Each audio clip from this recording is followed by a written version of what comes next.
Leith Van Onselen is a former Commonwealth Treasury official. These days he's at macrobusiness.com. I spoke to him this morning with the news that it looks like the bill will go through. Yeah, look, I was actually hoping, Steve, that both these bills would get dismantled and would basically get blocked. So I don't think that they're really a great solution to Australia's housing crisis. I think in the case of Help to Buy, they could actually make the situation slightly worse. And the reason for that is basically under the Help to Buy scheme, the federal government will take a significant equity share for the purchases of property, about 30 to 40%, depending on if it's new or existing. Yep. And what that'll allow is it'll allow people with deposits as low as 2% to enter the housing market. Now, and what's wrong with that? Everyone's saying we've got to get, millennials in particular into the housing market. Those young people aged between 28 and 45, roughly. We've got to get them into a house. At the individual level, you might think, oh, that's good. Problem is, when you add more demand to the market, so this is the same with first home buyer grants, anything that basically adds, bids the price of housing up, adds to demand is going to effectively push up prices. So what will end up doing is if you have, a large number of people jumping in who previously couldn't afford, it'll end up just pushing prices higher. So it ends up being self-defeating because prices go up. And then they end up in a worse position. And you're in a worse position because the dream of home ownership becomes the dream of 60% home ownership. So you're not actually, people aren't owning the whole home. They're only owning a fraction of it, but the price has gone up. And it ends up being worse from that perspective. And at the same time... And the person who owns the other part of the home, the federal government.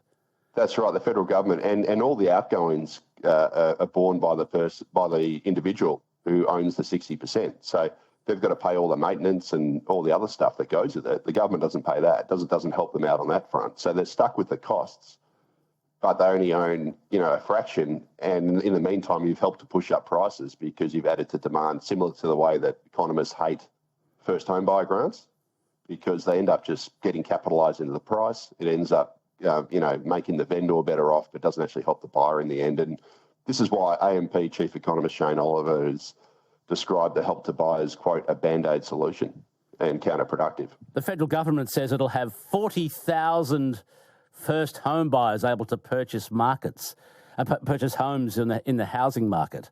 So it's not actually adding any new home bills. No, it's not. No. All it's doing is it's adding bidders into the housing market, which is why it's going to push up prices. Right. And that'll presumably, commence when the policy commences. This other policy that the federal government wants to do is called build to rent. Yeah. Okay. And what it basically wants to do is give tax concessions to developers to basically build housing and then rent them out.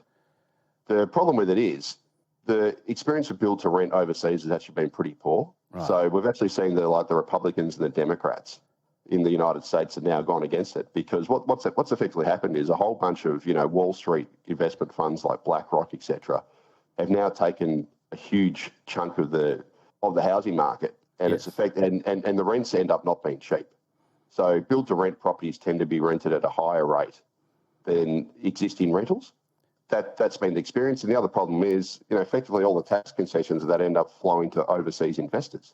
Right. So we end up instead of going to mum and dad investors, they end up going overseas because they tend to be foreign owned.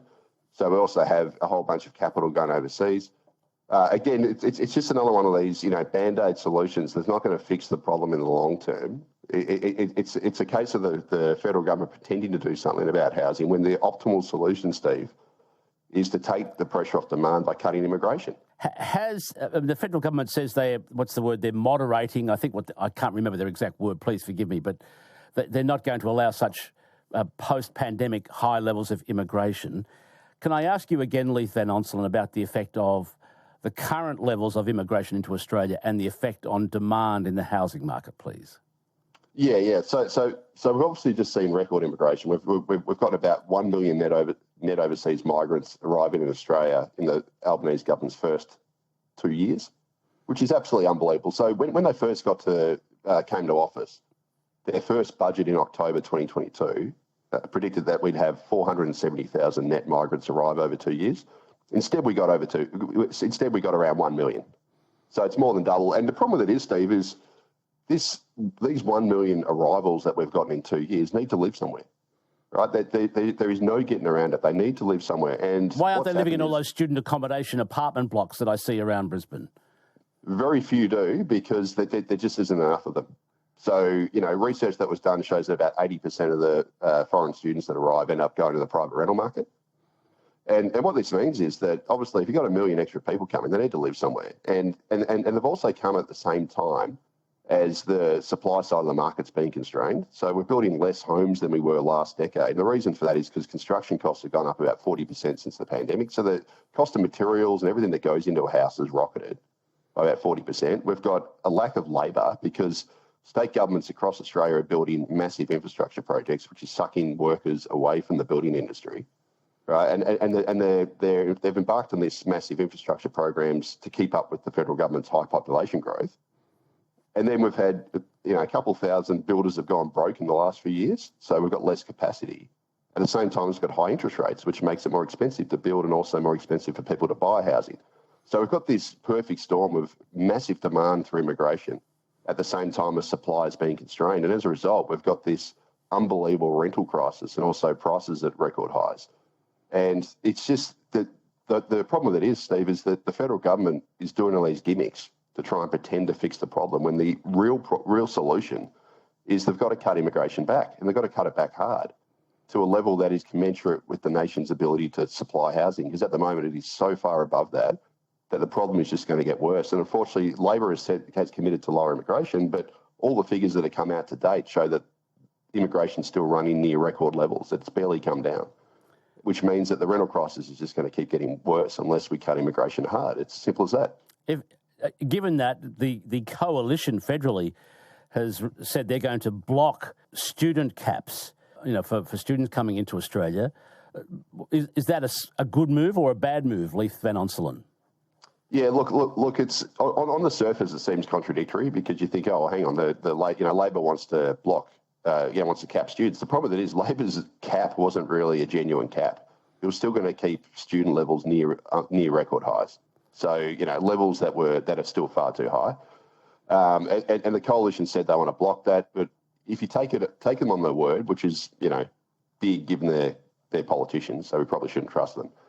But they have committed to cutting net overseas migration significantly if they get into office. So they want to get it down to around 150,000 a year, which compares to about 500,000 last year. So they have promised significant cuts. How they'll get there, I don't know. Can we trust them? Well, they're politicians, so I'll leave you to decide that. But they have at least said that they want to cut immigration significantly. My guest is Leith Van Onselen, economist from macrobusiness.com.au. This is 612 ABC Brisbane. Finally, if it's immigration that's creating this massive demand that's exacerbating the problem in the housing industry in Australia, I keep reading and seeing the data that says the only place we're getting any economic growth from at all, and you could argue we're in a per capita recession, but the only reason why it's not worse is because of immigration. Leith Van Onselen. Yeah, it is. Well, it's actually two things. So for starters, yes, we are in the longest per capita recession on record. So individually, we've been going backwards for 6 consecutive quarters, and we're about to go backwards for a 7th and maybe an 8th. Yes, at the aggregate level, the economy is still growing. It's growing because we've grown the population by nearly 2.5%. Now, so the only reason why Australia is growing economically is because we're importing people. Yes, and also because of record government spending. So the share of the economy that comes from public spending has hit a record high. So we're seeing massive expenditure on things like NDIS, etc. And what that means is that almost all of Australia's jobs growth in the last year or so has been in government-related roles, mostly to do with the NDIS. So the private sector economy in Australia is effectively going nowhere. It's shrinking in per capita terms heavily. But this mass immigration alongside record government spending on things like the NDIS are the other things that are keeping Australia out of a technical recession. But I'd argue, Steve, that who cares if we're in a technical recession if per capita we're going backwards, because that's the thing that really matters. Australia could grow its population by 5 million people a year and we'd have unbelievable economic growth. And it'd look very good on the surface because our economy would grow massively. But per person, we'd be going backwards at a rate of knots. And that's the thing that really should matter to us. whether we're going ahead individually, and it's also broader living standards. You know, are we driving in on more congested roads? Can our children afford to buy a house? Are they forced to live in a high-rise shoebox apartment instead of a house? Is there enough water supply? All these sorts of things. Is there enough infrastructure and services? Those are the sorts of things that governments should focus on. Those are the things that matter to us. And I'd argue that all those things are made worse when you run a immigration program that is so far above your capacity to build housing infrastructure. And that's effectively what Australia's doing. Leith Van Onselen, thanks for your time once again. Yeah, thanks, Steve.